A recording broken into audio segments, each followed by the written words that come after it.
दोस्तों स्वागत है आप सबका एक बार फिर से डिप्लोमा होल्डर्स पर।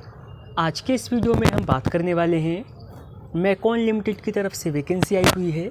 यहाँ पर आपकी अलग अलग पोस्टों पर वैकेंसी है। यहाँ पर डिप्लोमा और बीटेक वालों को एलिजिबल किया गया है। सैलरी यहाँ पर आपको काफ़ी अच्छी मिल जाएगी। ऑल ओवर इंडिया के कैंडिडेट यहाँ पर अप्लाई कर पाएंगे। और क्या बताया गया है इनके ऑफिशियल नोटिस में, उसमें आगे जाने से पहले आप वीडियो को लाइक कर दें और चैनल को भी सब्सक्राइब कर लें ताकि रेगुलर फॉर्म में आपको जॉब्स अपडेट मिलते रहें। इसके साथ ही आप टेलीग्राम चैनल और व्हाट्सएप ग्रुप को भी ज्वाइन कर लीजिए।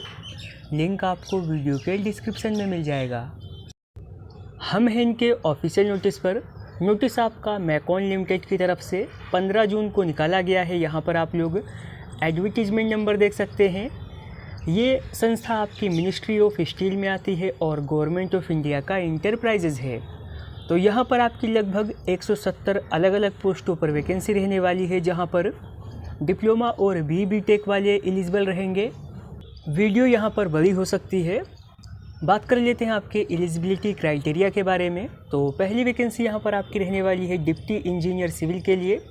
अगर आपने बीटेक किया है सिविल इंजीनियरिंग में, आपके पास 5 ईयर का वर्क एक्सपीरियंस है, आप लोग यहाँ पर अप्लाई कर पाएंगे। अगली वैकेंसी यहाँ पर आपकी रहने वाली है इंजीनियर सिविल के लिए। अगर आपने बीटेक किया है सिविल इंजीनियरिंग में, आपके पास 10 साल का वर्क एक्सपीरियंस है, आप लोग यहाँ पर अप्लाई कर पाएंगे। नेक्स्ट वैकेंसी यहाँ पर आपकी रहने वाली है डिप्टी इंजीनियर इलेक्ट्रिकल के लिए। अगर आपने बीटेक किया है इलेक्ट्रिकल इंजीनियरिंग में, आपके पास 5 ईयर का वर्क एक्सपीरियंस है, आप यहाँ पर अप्लाई कर पाएंगे। नेक्स्ट वैकेंसी यहाँ पर आपकी रहने वाली है असिस्टेंट इंजीनियर इंस्ट्रूमेंटेशन के लिए।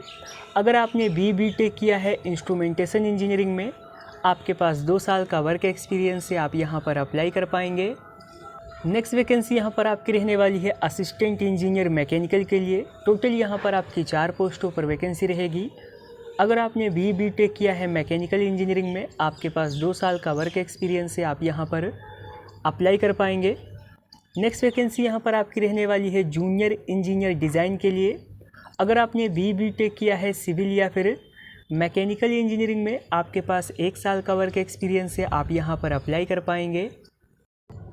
नेक्स्ट वैकेंसी यहाँ पर आपकी रहने वाली है जूनियर इंजीनियर डिज़ाइन और जूनियर इंजीनियर सिविल के लिए। अगर आपने बीटेक किया है मैकेनिकल या फिर सिविल इंजीनियरिंग में, आपके पास 1 साल का वर्क एक्सपीरियंस है, आप यहाँ पर अप्लाई कर पाएंगे। सैलरी यहाँ पर आपको लगभग 43,000 रुपये प्रति मंथ मिल जाएगी। अगली पोस्ट आपकी रहने वाली है असिस्टेंट इंजीनियर सिविल के लिए।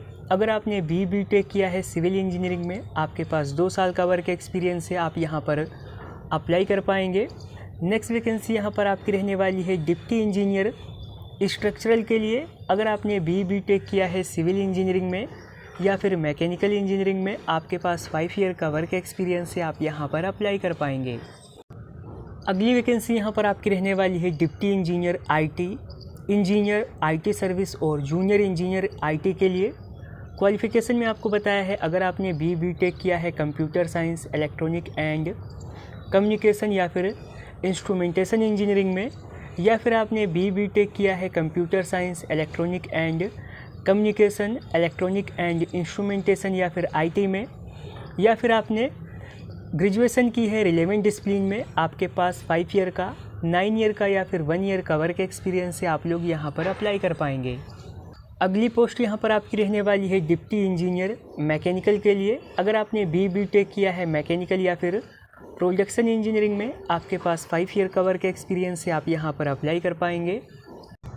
अगली वैकेंसी यहाँ पर आपकी रहने वाली है असिस्टेंट इंजीनियर और डिप्टी इंजीनियर के लिए। अगर आपने डिप्लोमा किया है मैकेनिकल इंजीनियरिंग में या फिर आपने बीटेक किया है मैकेनिकल इंजीनियरिंग में, आपके पास 5 ईयर का वर्क एक्सपीरियंस है, आप यहाँ पर अप्लाई कर पाएंगे।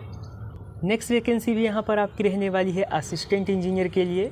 अगर आपने बीटेक किया है मैकेनिकल इंजीनियरिंग में, आपके पास 2 साल का वर्क एक्सपीरियंस है, आप यहाँ पर अप्लाई कर पाएंगे। अगली वैकेंसी यहाँ पर आपकी रहने वाली है इंजीनियर प्रोजेक्ट और इंजीनियर सिविल प्रोजेक्ट के लिए। अगर आपने बीटेक किया है मैकेनिकल, इलेक्ट्रिकल या फिर सिविल इंजीनियरिंग में, आपके पास 10 साल का वर्क एक्सपीरियंस है, आप यहाँ पर अप्लाई कर पाएंगे। अगली वैकेंसी यहाँ पर आपकी रहने वाली है जूनियर इंजीनियर सिविल और जूनियर इंजीनियर मैकेनिकल के लिए। अगर आपने बी टेक किया है सिविल या फिर मैकेनिकल इंजीनियरिंग में, आप फ्रेशर हैं, आप यहाँ पर अप्लाई कर पाएंगे। अगली वैकेंसी यहाँ पर आपकी रहने वाली है असिस्टेंट इंजीनियर मैकेनिकल और इलेक्ट्रिकल के लिए। अगर आपने बी टेक किया है मैकेनिकल या फिर इलेक्ट्रिकल इंजीनियरिंग में, आपके पास 2 साल का वर्क एक्सपीरियंस है, आप यहाँ पर अप्लाई कर पाएंगे। अगली वैकेंसी यहाँ पर आपकी रहने वाली है डिप्टी इंजीनियर के लिए। अगर आपने बी टेक किया है मैकेनिकल इंजीनियरिंग में, आपके पास 5 ईयर का वर्क एक्सपीरियंस है। अगर आपने बी टेक किया है इलेक्ट्रिकल या फिर मैकेनिकल इंजीनियरिंग में, आपके पास 3 साल का वर्क एक्सपीरियंस है, आप यहाँ पर अप्लाई कर पाएंगे। अगली वैकेंसी यहाँ पर आपकी रहने वाली है असिस्टेंट इंजीनियर डिज़ाइन के लिए। अगर आपने डिप्लोमा किया है इलेक्ट्रिकल या फिर मैकेनिकल इंजीनियरिंग में, आपके पास 4 साल का वर्क एक्सपीरियंस है, या फिर आपने डिग्री की है इंजीनियरिंग की किसी भी ब्रांच में, आपके पास 2 साल का वर्क एक्सपीरियंस है, आप यहाँ पर एलिजिबल रहेंगे। अगली वैकेंसी यहाँ पर रहने वाली है फ्रेशर्स के लिए। अगर आपने बी टेक किया है मैकेनिकल इंजीनियरिंग में, आप लोग यहाँ पर अप्लाई कर पाएंगे। अगली पोस्ट में आपको बताया है, अगर आपने बी टेक किया है इंजीनियरिंग के किसी भी ब्रांच में, आपके पास 2 साल का वर्क एक्सपीरियंस है, आप यहाँ पर एलिजिबल रहेंगे। या फिर आपने बी टेक किया है सिविल इंजीनियरिंग में, आपके पास 2 साल का वर्क एक्सपीरियंस है, आप यहाँ पर एलिजिबल रहेंगे। अगली वैकेंसी यहाँ पर आपकी रहने वाली है असिस्टेंट इंजीनियर मैकेनिकल के लिए। अगर आपने बी टेक किया है मैकेनिकल इंजीनियरिंग में, आपके पास 3 साल का वर्क एक्सपीरियंस है, आप यहाँ पर अप्लाई कर पाएंगे। नेक्स्ट वैकेंसी यहाँ पर आपकी रहने वाली है असिस्टेंट इंजीनियर और जूनियर इंजीनियर के लिए। अगर आपने बी टेक किया है इलेक्ट्रिकल, सिविल, मैकेनिकल और सिविल या फिर इंस्ट्रूमेंटेशन इंजीनियरिंग में, आपके पास 3 साल का वर्क एक्सपीरियंस है, आप यहाँ पर अप्लाई कर पाएंगे। नेक्स्ट वैकेंसी यहाँ पर आपकी रहने वाली है जूनियर इंजीनियर, असिस्टेंट इंजीनियर और डिप्टी इंजीनियर के लिए। अगर आपने बी टेक किया है सिविल इंजीनियरिंग में, आप फ्रेशर हैं, या फिर आपके पास 2 साल का वर्क एक्सपीरियंस है, या फिर आपके पास 6 ईयर का वर्क एक्सपीरियंस है, आप यहाँ पर अप्लाई कर पाएंगे। अगली वैकेंसी यहाँ पर आपकी रहने वाली है सिविल इंजीनियर्स के लिए। अगर आपने बी टेक किया है सिविल इंजीनियरिंग में, आपके पास 2 साल का या फिर आपके पास 5 ईयर का वर्क एक्सपीरियंस है, आप यहाँ पर अप्लाई कर पाएंगे। नेक्स्ट वैकेंसी यहाँ पर आपकी रहने वाली है जूनियर इंजीनियर, डिप्टी इंजीनियर और असिस्टेंट इंजीनियर के लिए। अगर आपने बी टेक किया है सिविल इंजीनियरिंग में, या फिर आपने डिप्लोमा किया है इलेक्ट्रिकल एंड इलेक्ट्रॉनिक इंजीनियरिंग में, आपके पास 1 साल का, 2 साल का या फिर 5 ईयर का वर्क एक्सपीरियंस है, आप लोग यहाँ पर अप्लाई कर पाएंगे। नेक्स्ट वैकेंसी यहाँ पर आपकी रहने वाली है असिस्टेंट इंजीनियर मैकेनिकल के लिए। अगर आपने बी टेक किया है मैकेनिकल इंजीनियरिंग में, आपके पास 2 साल का वर्क एक्सपीरियंस है, आप यहाँ पर अप्लाई कर पाएंगे। अगली वैकेंसी भी यहाँ पर आपकी रहने वाली है मैकेनिकल इंजीनियर्स के लिए। अगर आपने बी टेक किया है मैकेनिकल इंजीनियरिंग में, आपके पास 3 साल का या फिर 2 साल का वर्क एक्सपीरियंस है, आप यहाँ पर अप्लाई कर पाएंगे। नेक्स्ट वैकेंसी यहाँ पर आपकी रहने वाली है असिस्टेंट इंजीनियर आईटी के लिए। अगर आपने बी टेक किया है computer science engineering, electronic and communication engineering में, या फिर इंफॉर्मेशन टेक्नोलॉजी में, आपके पास 2 साल का वर्क एक्सपीरियंस है, आप यहाँ पर अप्लाई कर पाएंगे। नेक्स्ट वैकेंसी यहाँ पर आपकी रहने वाली है असिस्टेंट इंजीनियर, डिप्टी मैनेजर और इंजीनियर पोजीशंस पर। अगर आपने बी टेक किया है आर्किटेक्चर, सिविल, इलेक्ट्रिकल या फिर मैकेनिकल इंजीनियरिंग में, आपके पास 5 ईयर का वर्क एक्सपीरियंस है, आप यहाँ पर अप्लाई कर पाएंगे। नेक्स्ट वैकेंसी यहाँ पर आपकी रहने वाली है मैकेनिकल इंजीनियर्स के लिए। अगर आपने बी टेक किया है मैकेनिकल इंजीनियरिंग में, आप लोग यहाँ पर अप्लाई कर पाएंगे। अगली वैकेंसी यहाँ पर आपकी रहने वाली है इलेक्ट्रिकल, इंस्ट्रूमेंटेशन और सिविल इंजीनियर्स के लिए। अगर आपने बी टेक किया है इलेक्ट्रिकल, इंस्ट्रूमेंटेशन या फिर सिविल इंजीनियरिंग में, आप यहाँ पर अप्लाई कर पाएंगे। नेक्स्ट वैकेंसी यहाँ पर आपकी रहने वाली है मैकेनिकल और सिविल इंजीनियर्स के लिए। अगर आपने बी टेक किया है मैकेनिकल या फिर सिविल इंजीनियरिंग में, आप लोग यहाँ पर अप्लाई कर पाएंगे। नेक्स्ट वैकेंसी यहाँ पर आपकी रहने वाली है सिविल, इलेक्ट्रिकल और मैकेनिकल इंजीनियर्स के लिए। अगर आपने बी टेक किया है सिविल, इलेक्ट्रिकल या फिर मैकेनिकल इंजीनियरिंग में, आप लोग यहाँ पर अप्लाई कर पाएंगे।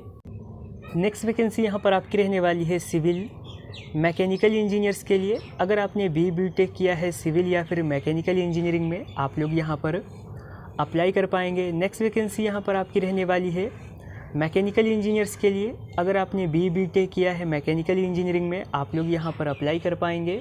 नेक्स्ट वैकेंसी यहाँ पर आपकी रहने वाली है इलेक्ट्रिकल और इंस्ट्रूमेंटेशन इंजीनियर्स के लिए। अगर आपने BE/BTech किया है रिलेवेंट ब्रांच में, आप यहाँ पर अप्लाई कर पाएंगे। अगली वैकेंसी यहाँ पर आपकी रहने वाली है सिविल इंजीनियर्स के लिए। अगर आपने डिप्लोमा किया है सिविल इंजीनियरिंग में, आपके पास 3 साल का, 8 साल का या फिर 5 साल का वर्क एक्सपीरियंस से आप लोग यहाँ पर अप्लाई कर पाएंगे। नेक्स्ट वैकेंसी यहाँ पर आपकी रहने वाली है सिविल, कंप्यूटर साइंस, इलेक्ट्रिकल और मैकेनिकल इंजीनियर्स के लिए, आप लोग यहाँ पर अप्लाई कर पाएंगे। नेक्स्ट वैकेंसी यहाँ पर आपकी मैकेनिकल और इलेक्ट्रिकल और इलेक्ट्रॉनिक इंजीनियर्स के लिए रहने वाली है। अगर आपने BE/BTech किया है रिलेवेंट ब्रांच में, आप लोग यहाँ पर अप्लाई कर पाएंगे।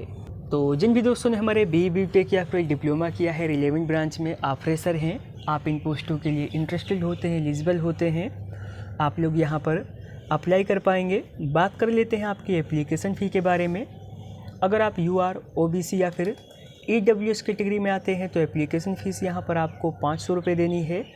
बाकी की किसी भी कैटेगरी को यहाँ पर कोई भी एप्लीकेशन फ़ीस नहीं देनी है।